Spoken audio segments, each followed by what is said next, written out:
사랑하는 성도 여러분, 인생의 밑바닥에서 모두가 부러워할 만한 위치에 오르게 되면 소위 인생 역전이라는 말을 씁니다. 성경에는 약 5,000명의 인물이 나오는데요. 오늘 살펴볼 요셉만큼 인생 역전이라는 말이 어울리는 사람이 또 어디 있을까요?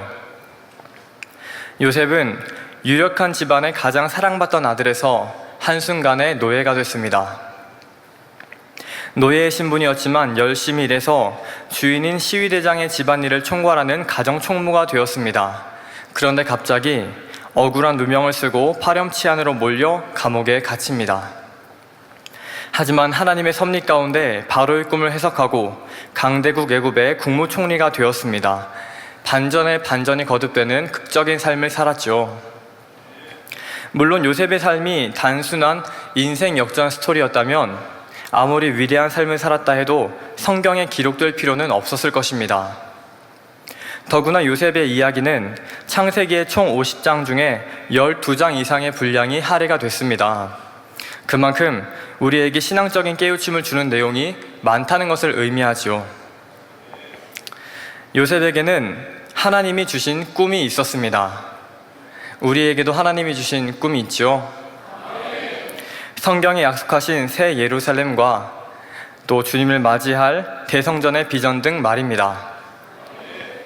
그러면 하나님이 주신 꿈을 붙잡고 하나님의 언약의 통로가 된 요셉을 통해 우리는 무엇을 배울 수 있을까요? 그리고 요셉은 자신에게 주어진 연단의 과정을 어떤 자세로 통과해 나갔길래 이렇게 하나님 앞에 크게 쓰이는 인물이 되었을까요? 이 시간 세 가지로 알아보도록 하겠습니다. 첫째로 요셉은 자신의 부족함을 인정하고 넘치도록 채웠습니다. 우리가 하나님이 주신 약속을 믿고 쫓아갈 때 내 생각과는 전혀 다른 상황을 만나기도 하는데요.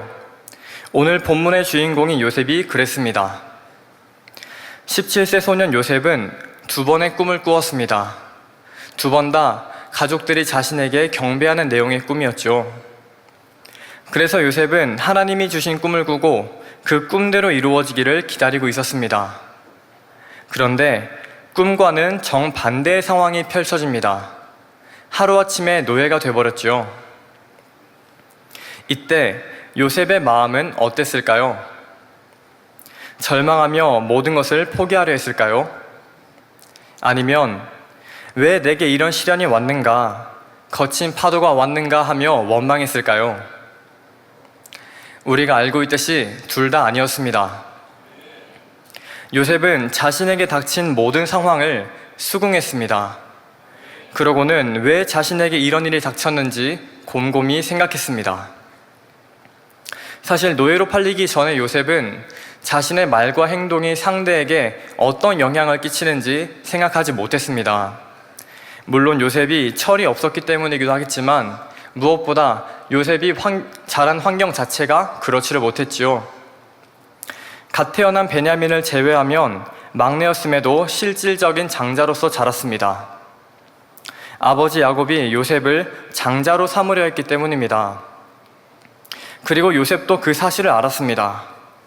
아버지가 야복강가에서 천사와 씨름하고 에서를 만나러 갈 때도 자신과 자신의 어머니 라헬을 가장 뒤에 있겠죠. 바로 장자를 지키려고 했던 의도였었습니다. 그 외에도 아버지가 채색옷을 입힌 것을 통해서도 자신이 장자가 될 것을 알았죠. 당시 채색옷은 집안의 우두머리나 존귀한 자가 입었기 때문입니다. 형들이 도단으로 온 요셉을 보자마자 가장 먼저 무엇을 했습니까? 바로 그 채색옷부터 벗겼습니다. 이는 그 옷에 담긴 장자의 의미 때문이라 할 수 있겠습니다. 창세기 37장 23절에 요셉이 형들에게 이르매 그 형들이 요셉의 옷, 곧 그 입은 채색옷을 벗겼다 했죠. 그러다 보니 요셉은 아버지가 인정한 장자로서 형들이 자신을 따라주기를 원했습니다. 그래서 꿈꾼 이야기를 들려주므로 자신의 입지를 굳히고자 했다 볼 수 있겠습니다. 하나님께서도 나를 이렇게 인정해 주셨다, 나를 장자로 세우셨다라고 말입니다. 그런데 얼마 뒤 다른 사람도 아닌 그 형들에 의해서 노예로 팔렸으니 얼마나 기가 막히겠습니까? 요셉은 자기를 노예로 판 형들을 보며 그제서야 형들이 자신을 얼마나 미워했는지, 왜 자신을 미워하게 됐는지를 깨닫게 됩니다. 이때 요셉은 형들을 탓하지 않았습니다. 오히려 자신의 철없었음을 돌아보았죠. 내가 형들의 입장을 헤아리지 못했구나. 내 옳다는 것으로 형들의 잘못을 아버지께 이른 것은 형들을 위한 것도 아버지를 위한 것도 아니었구나 생각하며 자신의 잘못을 뼈저리도록 마음에 새겼습니다. 물론 형들의 잘못은 너무나 큽니다. 아무리 동생이 미웠다 해도 혈육을 팔거나 죽일 것은 아니죠. 하지만 요셉은 모든 잘못을 자신의 탓으로 돌리고 모든 상황을 선으로 받아들였습니다. 성도 여러분, 어떤 사람은 요셉과 같은 상황이 됐을 때 전혀 다른 반응이 나옵니다. 다 상대 탓으로 돌리죠. 다 저 사람 때문이야. 저 사람이 그렇게 하지만 않았어도 내가 이렇게까지는 나오지 않았을 거야. 사실 내가 이렇게까지 나왔다는 것은 자기도 악을 바랬다는 것인데요. 자기가 바란 악까지도 상대 탓으로 돌립니다. 또 사람과 걸린 것 때문에 하나님이 주신 사명을 그만둘 때도 누구 때문에 그만두었다 말하기도 하죠. 당의자님께서는 초신자 때 미움을 버리신 간증을 해주셨었는데요. 미움의 뿌리를 뽑으려 산에 올라가서 쥐어짜면서 몇 시간 부르짖으셨는데 어떻게 버려야 하는지 마음에 응답이 왔다 하셨습니다. 목사님 말씀해 주신 대로 그대로 읽어드리겠습니다. 전부 네 탓으로 돌려라. 네 탓이고 아니고 간에 일단 네 탓으로 돌리고 하나하나 점검하라. 그들이 왜 그렇게 나을 수밖에 없었는지 네가 그 입장에 되어서 점검하라. 네가 잘못한 건 아니어도 잘한 것은 아니고 그런 원인들을 제공한 장본인이기 때문에 회개할 것이 나온다 하셨습니다. 이에 당의자님께서는 마음의 주관이 오신 대로 전부 내 탓으로 돌리니 미움이 눈 녹듯이 사라지셨다 하셨습니다. 우리는 어떻습니까? 어떤 일을 당했을 때 상대 탓으로 돌리지는 않으셨는지요? 상대 탓으로 돌리면 불편한 감정만이 쌓입니다. 왜 저럴까 하면서 이해가 되지 않습니다. 반대로 나를 돌아보면 무엇보다 내 마음에 평안함이 임합니다. 또 선을 택할 수 있는 분별력이 생기죠. 그러니 우리도 요셉과 같이 내 탓으로 돌리고 스스로 돌아보는 선한 마음이 되어야 하겠습니다. 요셉은 들레고자 했던 마음과 형들의 잘못을 아버지께 고발했던 의와 틀을 깨달았습니다. 요셉에게 있던 들레는 마음과 의와 틀 모두 상대를 배려하지 못한 사랑이 부족한 마음에서 비롯된 것입니다. 요셉은 이 사실을 깨닫고 변화시켜 나갔습니다. 사랑을 채워갔죠. 그리고 그 마음을 계속 발전시켜 나갔습니다. 발견한 부족만을 겨우 채운 정도가 아니라 넘치도록 채웠다 할 수 있겠습니다. 성경에는 기록되지 않았지만 그때의 일을 얼마나 뼈저리게 마음에 새기고 또 새겼겠습니까? 그만큼 변화되기 위해서 노력했겠죠. 변화된 모습을 보면 알 수가 있습니다. 한 예로 훗날 주인의 아내로 인해 감옥에 갇힐 때 한마디 변명하지 않은 것도 주인의 입장을 생각해 주인의 가정을 지켜주려 했기 때문입니다. 예전 같았다면 어땠을까요? 주인의 입장은 생각하지도 못했을 것입니다. 자기 의와 틀로 인해 자신의 결백함을 주장하며 변명했겠죠. 주인님, 뭔가 착각하신 것 같습니다. 벌을 받아야 할 것은 제가 아니라 사모님이신 것 같은데요? 라고 말입니다. 하지만 이제 요셉은 자기 의로움을 주장하지 않습니다. 자신을 희생하더라도 모든 것을 용서하고 품을 수 있는 깊은 그릇으로 변화가 된 것입니다. 사실 요셉이 마음먹고 자기가 살고자 했다면 살 수도 있었을 것입니다. 주인 아내의 악행들을 낱낱이 드러내면 되죠. 또 요셉의 편이 돼주는 사람들도 있었을 것입니다. 하지만 그랬다면 주인의 가정은 파탄이 났을 것입니다. 그래서 요셉은 비록 자신을 믿어주지 않은 주인이었지만 함께 했던 세월과 받은 은혜를 생각해서 그 가정을 지켜주고자 잠잠히 감옥에 들어갑니다. 그러니 얼마나 큰 사랑을 이룬 것입니까? 물론 자신의 인생이 걸린 상황에서 그렇게 할 수 있었던 것은 하나님을 온전히 믿었기 때문입니다. 하지만 사랑이 없었다면 그렇게 하지 않았을 것입니다. 자기가 살고자 했겠죠. 이처럼 요셉은 연단을 받으면서 남의 탓, 환경 탓을 한 것이 아니라 자신의 부족함을 발견해 채우되 넘치도록 채워갔습니다. 이런 겸손한 자세로 연단을 받으니 자신이 가지고 있던 선을 더 깊은 차원의 선으로 발전시켜 나갈 수가 있었습니다. 그런데 어떤 사람은 선하다 하지만 선이 더 승해지지 못하고 그 자리에 정체되기도 합니다. 자기적인 선의 한계에 머물러서 더 이상 자신을 발견하지 못하기 때문이죠. 그러니 비슷한 수준의 선의 차원에 있었던 두 사람이라도 하나님께서 주신 연단을 어떻게 받아서 선으로 승화시켜 나가느냐에 따라 두 사람의 결과는 전혀 달라진다는 사실입니다.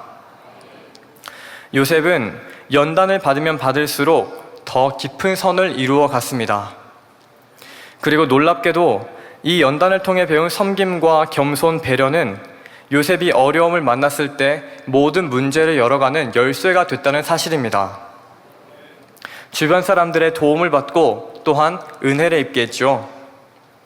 물론 하나님께서 주변 사람들의 마음을 주관해 주신 것도 있겠지만 요셉 편에서도 중심을 다한 섬김과 배려가 있었기에 이토록 형통함을 입을 수 있었고 사람들의 마음을 얻었던 것입니다. 이렇게 결과를 놓고 보면 연단을 통해 자신의 부족을 채우는 것이 얼마나 큰 복입니까? 또한 하나님의 사랑입니까? 하나님은 우리를 지으신 분이시기에 우리 마음에 무엇이 부족한지 그리고 앞으로 무엇이 필요할지를 다 아십니다. 또 새 예루살렘에 드리기를 간절히 원하시죠. 그래서 그 부족을 채울 수 있도록 적절한 환경을 허락하시고 이끌어 가십니다. 그러니 우리 모두도 어떤 연단의 상황을 맞이했을 때 모든 원인을 자신에게서 발견하고 자신의 부족을 넘치도록 채워갈 수 있어야 하겠습니다. 둘째로 요셉은 하나님과의 신뢰 관계를 가장 소중히 여겼습니다. 요셉은 아버지를 떠나 낯선 땅으로 가게 되었습니다. 이전과는 전혀 다른 삶을 살며 하나님의 손에 의해 훈련을 받게 되었죠. 아버지를 통해 들었던 하나님을 이제 직접 체험을 통해 깨닫고 느껴가는 것입니다. 요셉은 주어진 연단을 착실하게 받아갔습니다. 그리고 의지할 곳이 없는 이방 땅에서 전적으로 하나님만을 의지하게 되었습니다. 하나님께서는 이런 요셉과 함께 하셨습니다. 창세기 39장 3절에 그 주인이 여호와께서 그와 함께 하심을 보며라 한 것처럼 하나님을 믿지 않는 이방인의 눈에도 하나님께서 요셉과 함께 하심이 보일 정도였죠. 요셉은 이렇게 자신의 삶에 섬세하게 간섭해 주시는 하나님의 손길을 느끼며 나와 함께 하시는 좋으신 하나님으로 그 마음에 가득히 채워갔습니다. 하나님을 향한 신뢰와 사랑 또한 더욱 깊어졌습니다. 요셉은 비록 노예였지만 하나님을 의지하여 자신의 삶에 최선을 다했는데요. 그러다 보니 보디발의 신임을 얻었고 가정총무의 자리에 앉게 되었습니다. 이때까지만 해도 모든 것이 꿈을 향해서 순조롭게 이루어지는 것처럼 보였지요. 그러던 어느 날 요셉에게 정말 기가 막힌 시험이 찾아옵니다. 주인 보디발의 아내가 동침하자고 유혹한 것입니다. 요셉은 마음에도 없는데 말입니다. 요셉은 선택해야 했습니다. 한 번만 눈 감고 주인 아내의 말대로 할지 아니면 하나님을 향한 자신의 신앙을 지킬지 말입니다. 요셉은 하나님이 주신 꿈을 붙잡고 지금까지 왔습니다. 눈물의 시간도 있었지만 매 순간 하나님의 사랑의 손길을 느끼며 믿음의 길을 걸었고 그 결과 가정총무의 위치까지 올랐습니다. 이제 곧 꿈이 이루어질 것처럼 보였습니다. 아버지를 뵐 수 있겠다는 생각에 마음이 설레서 밤잠을 설쳤을 것입니다. 그런데 지금 주인 아내의 청을 거절하면 어떻습니까? 다 이룬 꿈이 한순간에 물거품이 될 것은 불보듯 뻔합니다. 게다가 꿈만 좌절되는 것이 아니라 다시는 나올 수 없는 깊은 감옥에서 평생을 보내야 할 수도 있죠. 하지만 이때 요셉은 생각할 필요가 없었습니다. 요셉에게는 다른 그 무엇보다 하나님과의 신뢰관계가 가장 소중했기 때문입니다. 꿈이 이루어지는 것보다, 그토록 보고 싶은 아버지를 뵙는 것보다 하나님이 더 소중했죠. 어떤 경우에도 억울하게 감옥에 갇힐지언정 내가 만난 하나님, 내가 가장 힘들 때 나와 함께 하신 하나님을 저버릴 수는 없었던 것입니다. 너무나 사랑하는 하나님의 마음에 아픔을 드릴 수는 없었던 것입니다. 요셉은 다음과 같이 대답하며 거절합니다. 창세기 39장 9절 후반절입니다. 내가 어찌 이 큰 악을 행하여 하나님께 득죄하리이까? 결국 주인의 아내는 요셉에게 누명을 씌웠고 요셉은 감옥에 갇힙니다. 성도 여러분, 요셉은 이때 하나님과의 신뢰 관계를 선택했습니다. 최고의 선택을 했죠. 왜냐하면 하나님과의 신뢰 관계는 억만금을 준다고 해서 얻을 수 있는 것이 아니기 때문입니다. 그리고 한번 깨진 신뢰를 다시 회복하기란 쉽지 않기 때문입니다. 만일에 요셉이 하나님을 저버렸다면, 곧 보디발의 아내와 동침했다면 잠깐 동안 자신의 직위를 부재할 수는 있었을 것입니다. 하지만 그것으로 하나님과의 관계는 끝이 났겠죠. 그리고 훗날 죄에 대한 보응도 받았을 것입니다. 그러니 하나님을 사랑해서 했던 요셉의 선택은 가히 최고의 선택을 했다 볼 수 있겠습니다. 하지만 현실을 보면 어떻습니까? 모든 것이 끝났습니다. 사실 누가 요셉을 그 감옥에서 빼낼 수 있겠습니까? 더구나 요셉이 있는 곳은 왕의 죄수들이 수감되는 곳입니다. 그곳을 나온다는 것은 거의 불가능에 가깝죠. 하나님의 역사가 아니라면 그 감옥에서 평생을 지내야만 합니다. 하지만 요셉은 그동안의 연단을 통해 하나님과의 신뢰를 쌓아왔습니다. 감옥에 가게 되었다 해도 조금도 하나님을 의심하거나 원망하지 않았죠. 걱정되거나 불안하지도 않았습니다. 오히려 평안했습니다. 물론 요셉도 하나님께서 어떻게 역사해 가실지 알지 못했습니다. 하지만 지금까지 함께 하신 하나님, 가장 좋은 곳으로 주신 하나님을 체험해 왔고, 무엇보다 하나님 앞에서 한치의 잘못 행한 것이 없었기에 담대할 수 있었죠. 그런 요셉이었기에 하나님의 선하신 뜻이 있을 것이라 확신했던 것이고, 감옥에 있으면서도 자신의 삶에 최선을 다했던 것입니다. 이것이 믿음입니다. 현실을 보는 것이 아니라 전능하신 하나님을 보는 것이죠. 그렇게 하나님을 향한 온전한 신뢰가 있으니 매 순간 하나님의 선하신 뜻을 깨달아 알 수가 있었습니다. 요셉이 감옥에 있을 때 하나님의 선하신 뜻을 깨달았던 예를 한 가지 들어보겠습니다.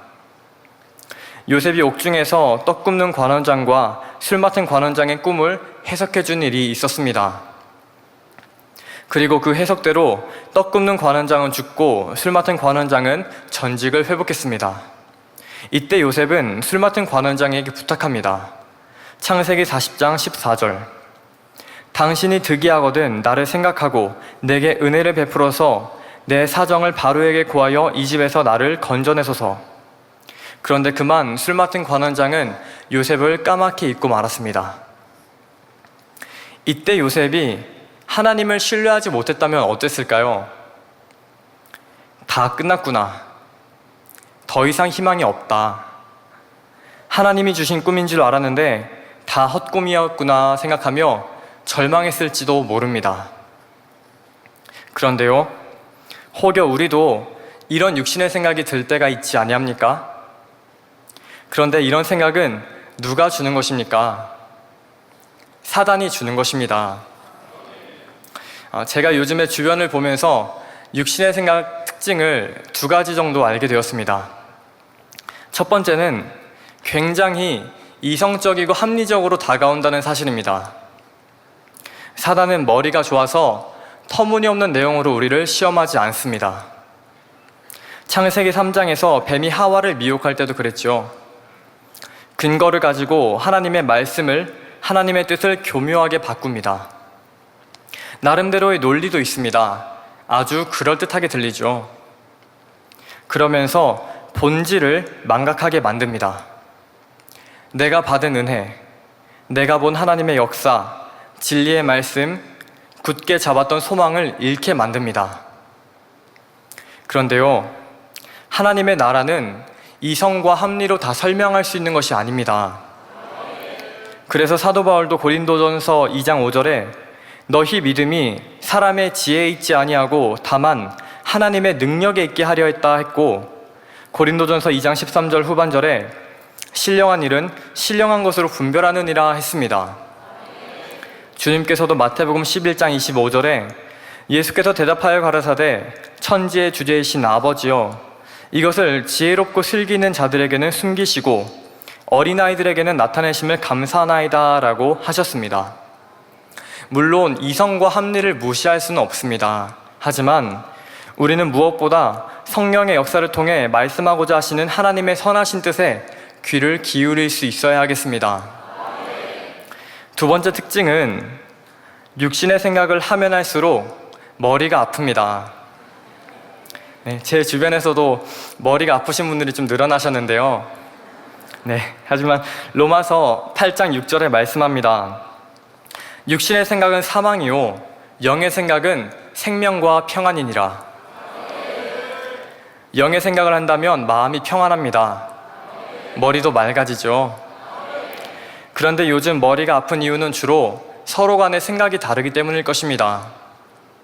하지만 이럴 때일수록 사도 바울이 옥중에서 에베소 교회에 보낸 서신을 생각해 보았으면 좋겠습니다. 에베소서 4장 1절에서 3절입니다. 그러므로 주 안에서 갇힌 내가 너희를 권하노니, 바울이 감옥에 있을 때입니다. 너희가 부르심을 입은 부름에 합당하게 행하여 모든 겸손과 온유로 하고 오래 참음으로 사랑 가운데서 서로 용납하고 평안에 매는 줄로 성령에 하나 되게 하신 것을 힘써 지키라. 물론 우리는 영육 간의 온전한 것을 향해 나아가야 합니다. 하지만 우리가 힘써 지켜야 할 것, 성령에 하나 되게 하신 것을 결코 놓쳐서는 안 됩니다. 반드시 굳게 지켜야 할 것입니다.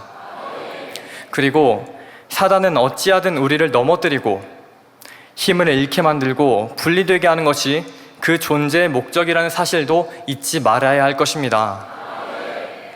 여하튼 요셉은 육신의 생각을 받아들이지 않았습니다. 술 맡은 관원장을 원망하지도 절망하지도 않았습니다.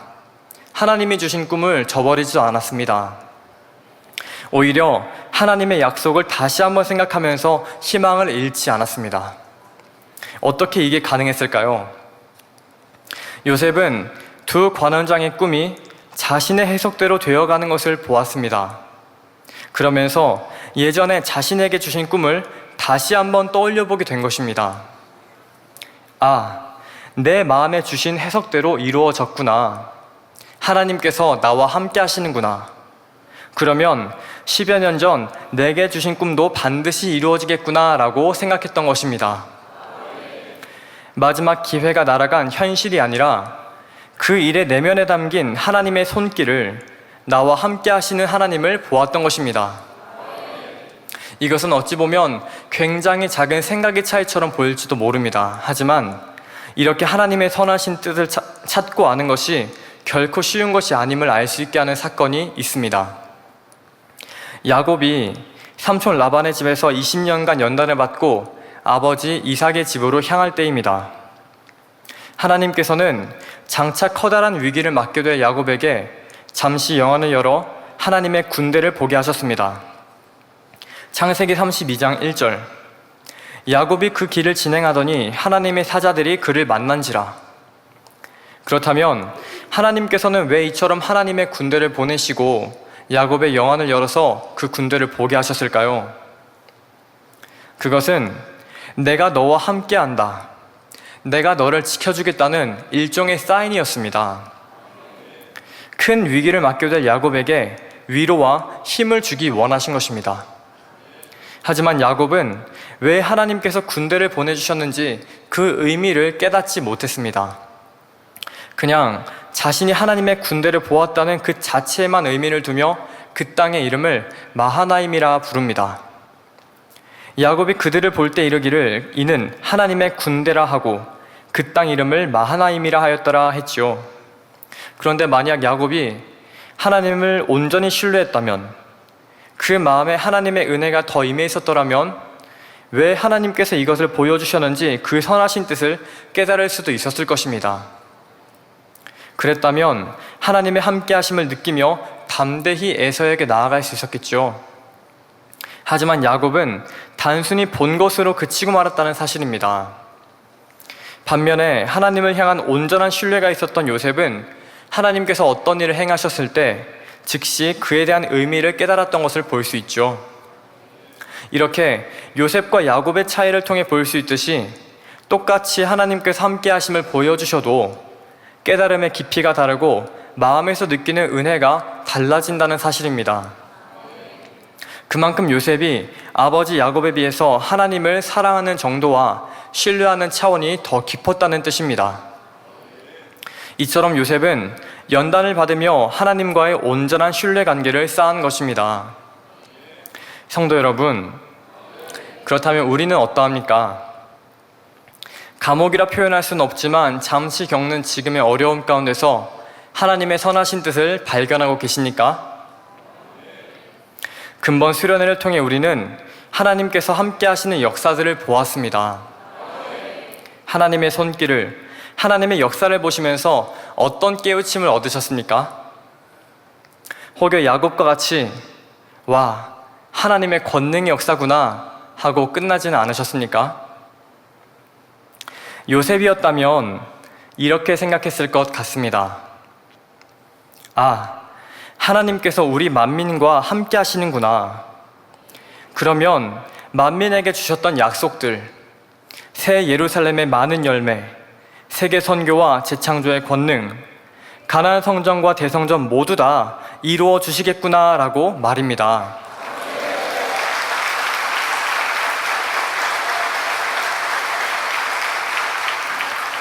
지금 우리도 요셉과 같은 신앙을 가져야 할 줄로 믿습니다. 하나님의 선하신 뜻을 보일 수 있는 신앙 말입니다. 그러니 우리도 요셉과 같이 하나님과의 신뢰를 가장 소중히 여김으로 하나님과의 온전한 관계 속에서 하나님의 선하신 뜻을 찾을 수 있어야 하겠습니다. 셋째로 요셉은 하나님의 약속을 믿고 인내하되 자신의 몫을 온전히 감당했습니다. 요셉은 술 맡은 관원장이 나간 뒤로도 희망을 잃지 않았고 매사에 최선을 다했습니다. 어느덧 만 2년이 지나 하나님의 정하신 때가 됐습니다. 요셉은 바로의 꿈을 해석했고 애굽의 총리가 되었습니다. 하나님께서는 아무도 예상치 못한 방법으로 요셉을 죄수의 신분에서 일약 강대국 애굽의 총리가 되게 하신 것입니다. 하나님의 지혜가 얼마나 대단하십니까? 얼마나 멋진 하나님이십니까?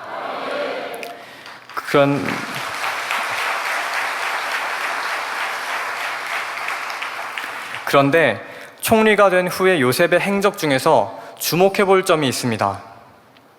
요셉이 그토록 보고 싶었던 아버지를 보러 가지 않았다는 점입니다. 야곱은 가장 사랑하는 라헬의 첫째 아들이자 자신을 가장 많이 닮은 요셉에게 특별한 사랑을 주었습니다. 요셉도 어머니를 여의고 아버지를 많이 의지했겠죠.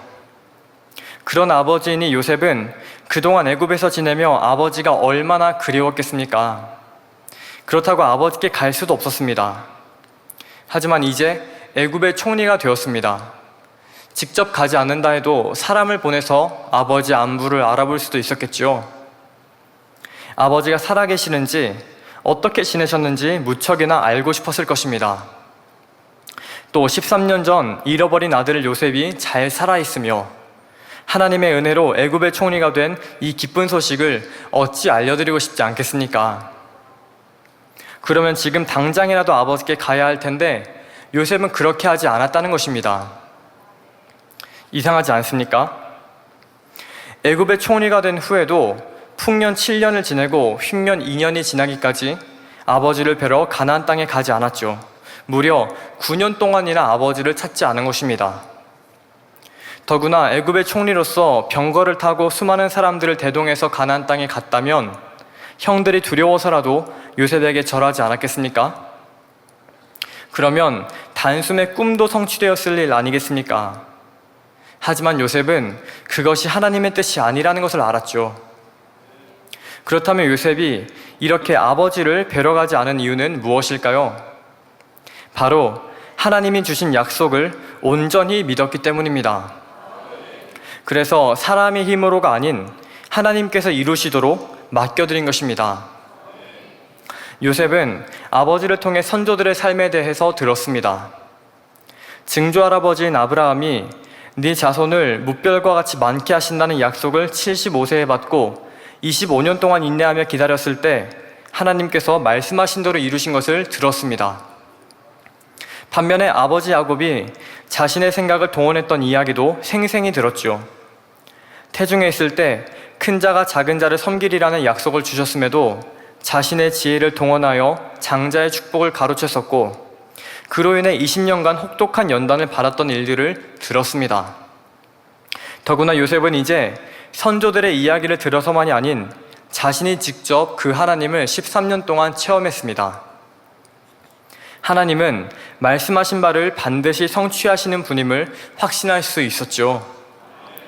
그래서 하나님께서 약속으로 주신 꿈을 기억하여 마음에 늘 품고 있었고 이루어 주실 때까지 인내했던 것입니다. 아버지가 무척이나 뵙고 싶었지만 하나님께서 모든 상황들을 주관하시도록 맡겨드렸습니다. 성도 여러분, 우리에게 주신 꿈과 비전, 개척 때부터 주셨던 약속들을 기억하고 계십니까? 새 예루살렘, 하나님의 참 자녀가 되는 소망, 세계 선교와 민족 복음화, 얼마나 기억하여 믿음으로 바라보셨습니까? 혹시 교회적인 상황이 좀 그러니까 아니라 하며 하나님께서 주신 약속의 말씀들을 거의 접어두지는 않으셨는지요? 나중에 좋은 때가 오면 다시 펼쳐보면 되겠지라 생각하면서 말입니다. 하나님께서는 예레미야 33장 2절에서 3절에 말씀하십니다. 이를 행하는 여호와, 그것을 지어 성취하는 여호와, 그 이름을 여호와라는 자가 이같이 이르노라. 너는 내게 부르짖으라. 내가 내게 응답하겠고 내가 알지 못하는 크고 비밀한 일을 내게 보이리라. 이처럼 하나님의 약속은 반드시 이루어집니다. 하지만 누구에게 이루어집니까? 요셉과 같이 변함없이 믿고 구하는 사람들에게 이루어집니다. 변함없이 믿는다면 하나님께서 하나님의 방법대로 가장 좋은 때 이루어 주십니다. 만일 요셉이 자신의 생각을 동원하여 총리가 되자마자 곧 풍년이 되었을 때 아버지를 만나러 갔다면 어땠을까요? 가족들을 애굽으로 이주시키지 못했을 것입니다. 굳이 하나님이 주신 땅을 떠나 애굽으로 갈 이유가 없었기 때문이죠. 또 형제들이 애굽의 총리가 된 요셉이 두려워서 경배했을지언정 마음에서 우러나오는 회개를 하지도 못했을 것입니다. 그러면 흉년이 시작되고 아버지를 만나러 갔다면 어땠을까요? 앞으로 6년간 흉년이 더 있다는 사실을 확신할 수도 없고 7년 풍년으로 인해 아직 먹을 식량이 남아있었기에 애굽으로 가지 않았겠죠. 형들의 심령이 절박하지도 않았을 것입니다. 회개할 수 있는 낮아진 마음이 아니었죠. 그런데 흉년 2년째가 되었을 때는 어떻습니까? 그들 스스로가 양식을 사기 위해 요셉 앞에 나오게 되는 것을 봅니다. 이때는 식량을 구하기 위해서 절박했기에 요셉을 더더욱 두렵게 볼 수밖에 없었고 그만큼 심령이 가난해졌죠. 회개할 수 있는 여건이 조성된 것입니다. 게다가 흉년 2년째는 요셉의 몸값이 천정부지로 높아질 때입니다. 흉년 1년이 지나면서 백성들의 식물은 이미 다 소진됐고 요셉의 곡물 저장 정책이 빛을 발할 때이기 때문입니다. 그러니 요셉의 가족들이 왔을 때 국가적인 차원의 환대를 받을 수 있었던 것입니다. 하나님께서는 이 모든 것을 이미 알고 계셨습니다. 그래서 가장 합당한 때에 요셉의 형들이 애굽으로 오도록 하신 것입니다. 하나님께서 역사해 가시니 모든 것이 물 흐르듯이 성취되어 나가는 것입니다. 이처럼 가장 좋은 때는 하나님께서 아십니다. 그리고 응답의 때는 하나님께서 정하시죠. 그러니 우리는 자기적인 기준을 정하지 말고 하나님께 맡겨드려야 합니다. 하나님께서 이루시기까지 인내해야 하는 것입니다. 그런데 하나님께 맡겨드린다 하여 요셉이 손 놓고 가만히 있었을까요? 아닙니다. 요셉은 9년의 시간을 인내하며 자신에게 맡겨진 일에 최선을 다했습니다. 하나님의 정하신 때가 되면 분명히 가족들과 재회할 것이라 해도 지금 하나님께서 내게 원하시는 바를 이루어야 했죠. 아직 하나님의 뜻을 다 알 순 없었지만 하나님께서 자신을 총리로 세우신 데는 분명히 뜻이 있으실 것이라 믿었기 때문입니다. 그리고 9년이 지나 드디어 하나님께서 정하신 때가 되었습니다. 형들이 제발로 찾아왔죠. 창세기 42장 5절에서 6절. 이스라엘의 아들들이 양식 사러 간 자 중에 있으니 가나안 땅에 기근이 있음이라. 때에 요셉이 나라의 총리로서 그 땅 모든 백성에게 팔더니 요셉의 형들이 와서 그 앞에서 땅에 엎드려 절하매. 요셉은 형들이 자신에게 절하는 것을 보며 얼마나 놀랐을까요?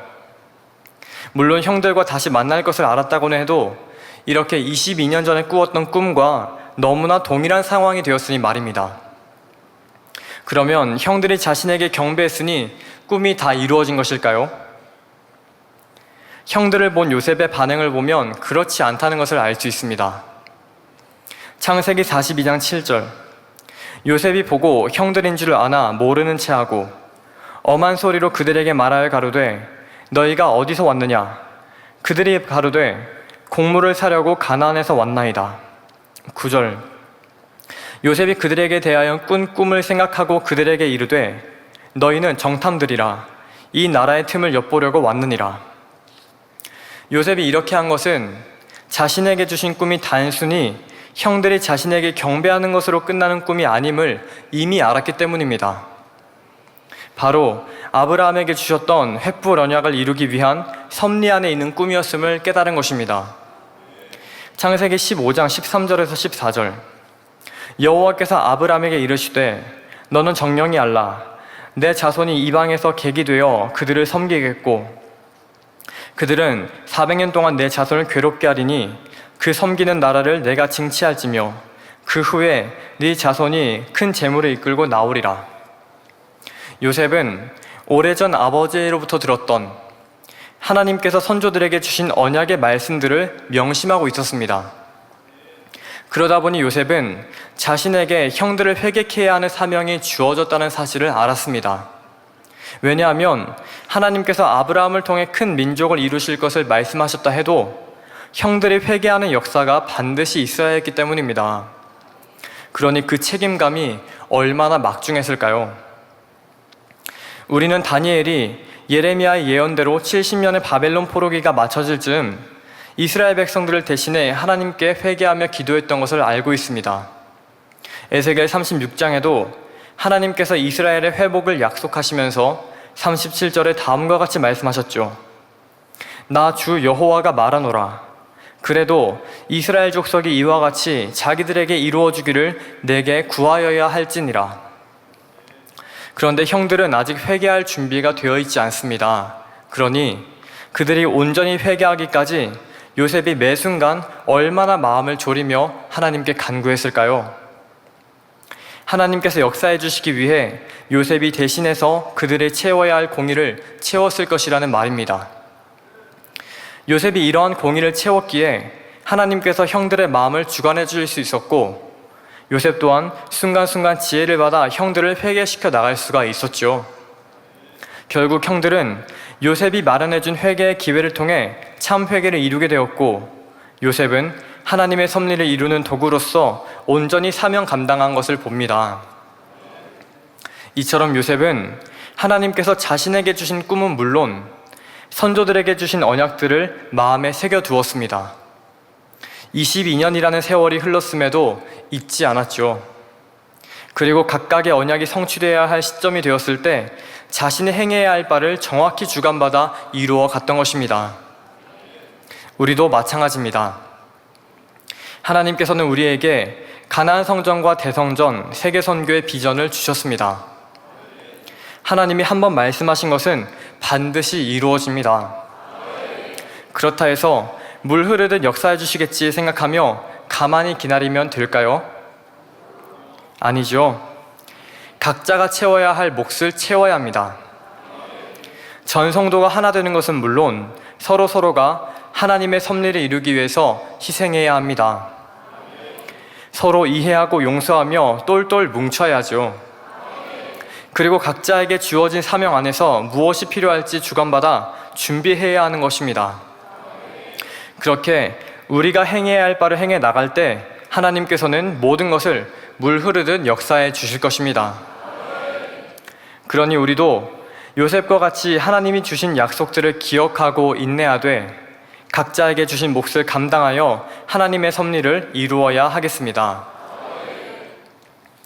사랑하는 성도 여러분, 결론입니다. 요셉은 형들이 회개하고 변화된 모습을 보자 그동안 참았던 감정이 복받쳐 올라왔습니다. 이제는 자기의 정체를 밝히고 정식으로 형들과 재회의 감격을 나눌 수 있게 된 것입니다. 바로 하나님께서 정하신 때가 온 것이죠. 요셉은 형들과 마주대하게 되자 그동안 묻어두었던 지난 세월들에 대한 기억들이 하나하나 떠오르기 시작합니다. 왜 그때 그런 일이 있어야 했는지, 그때 하나님께서는 어떻게 간섭해 주셨었는지 하나하나 깨달아지는 것입니다. 그러면서 지금에 이르기까지 자신을 섬세하게 인도해 주신 하나님의 손길에 대한 감사가 물밀듯이 밀려왔습니다. 하나님의 사랑과 축복을 생각하니 하염없는 눈물을 흘릴 수밖에 없었죠. 더불어 요셉은 가족들을 보고 싶었지만 그렇지 못해 오랜 세월 동안 눌러두어야 했던 감정들을 이제는 마음껏 표출할 수가 있었습니다. 그 애절한 마음들이 얼마나 크고 진했던지 요셉이 방성대곡하는 소리가 애굽 사람들과 바로의 궁예까지 들렸다 말씀하고 있습니다. 우리도 마찬가지입니다. 진주문을 지나 아버지와 주님을 만나는 순간이 되면 이 땅에서 겪었던 일들이 생각나며 얼마나 많은 은혜와 감동이 밀려올까요? 아버지 하나님께서 항상 함께 하시며 너무나 사랑해 주시고 섬세하게 인도해 주신 기억들, 모든 연단의 시간 동안 안타까운 마음으로 바라보시며 결국 승리의 기쁨으로 나오게 하셨던 아버지 하나님과 주님의 사랑이 느껴지면서 그 순간의 감동과 감격은 이루다 말로 표현할 수 없을 것입니다. 그것을 생각한다면 지금의 모든 일들이 얼마나 귀하게 느껴지는지요. 그러니 조금 더 힘을 내야 하겠습니다. 요셉은 희망을 가질 수 없는 중에 하나님을 의지하여 희망을 가졌습니다. 또 로마서 4장 18절에는 아브라함이 바랄 수 없는 중에 바라고 믿었다 했습니다. 바랄 수 있는 중에 바랐다면 어찌 그것을 믿음이라 하겠습니까? 요셉도 결과가 뻔히 보이는 상황에서 희망을 가졌다면 그것은 믿음이라 할 수가 없죠. 육으로는 도저히 희망을 가질 수 없는 상황에서 희망을 가지고 믿는 것, 그것이 우리가 지난 만민의 역사를 통해 성결의 복음을 통해 배우고 받고 듣고 보았던 영적인 믿음입니다. 그리고 그것이 성경입니다. 사랑하는 성도 여러분, 우리 만민은 너무나 멋진 꿈을 꾸었습니다.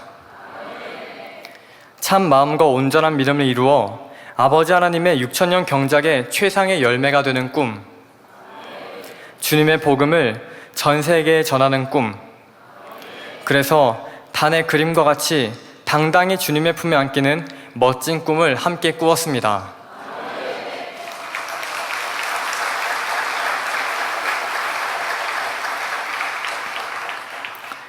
우리의 꿈은 단지 꿈으로 끝나지 않습니다. 반드시 하나님의 약속의 성취로 보여질 것입니다. 그러므로 요셉이 그러했듯 우리에게 주신 하나님의 약속을 굳게 잡고 현재의 고난을 믿음으로 통과하여 장차 무엇과도 비교할 수 없는 영광의 열매로 나오는 우리 모두가 되기를 기원 드립니다.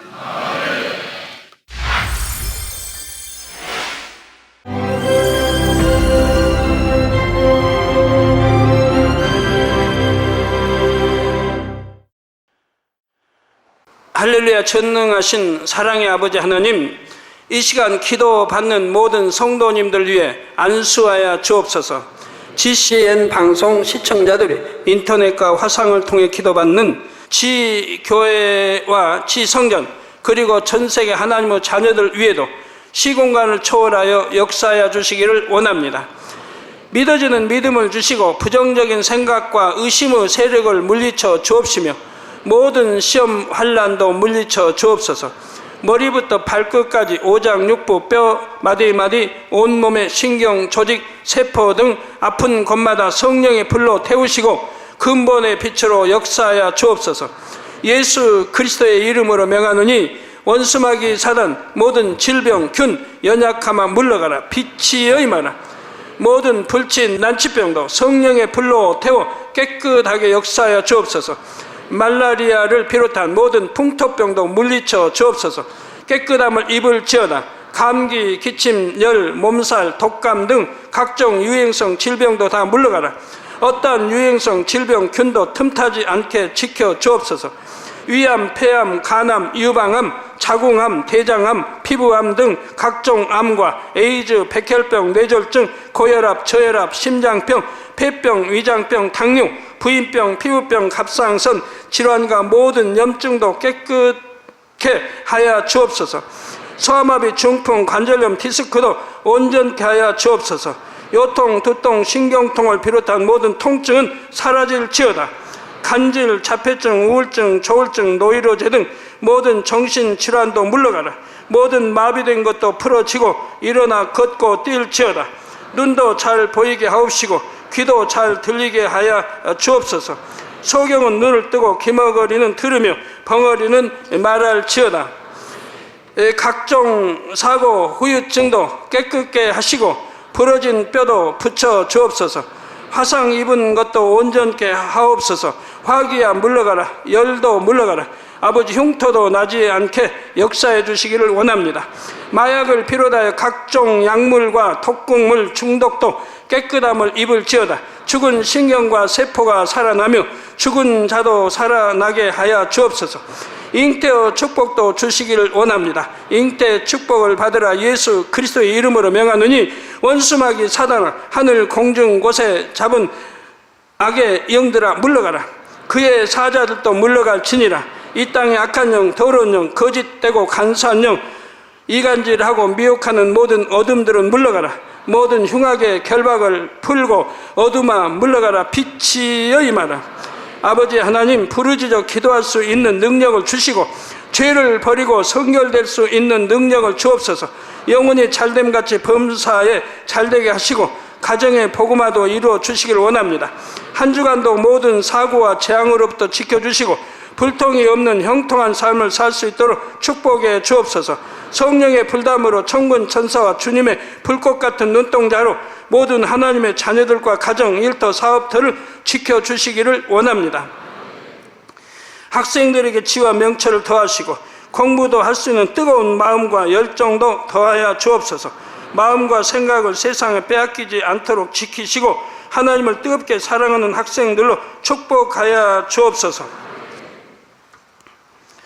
하나님의 자녀들이 먹으나 마시나 입으나 무엇을 하든지 하나님 앞에 영광 돌리는 삶이 되게 축복하여 주시기를 원합니다. 나는 하나님을 만났노라, 체험했노라, 응답 받았노라, 축복 받았노라, 간증하는 입술이 되게 역사하여 주옵소서. 아버지 하나님 감사합니다. 홀로 영광 받으옵소서. 우리 주 예수 그리스도의 이름으로 기도하옵나이다. 아멘.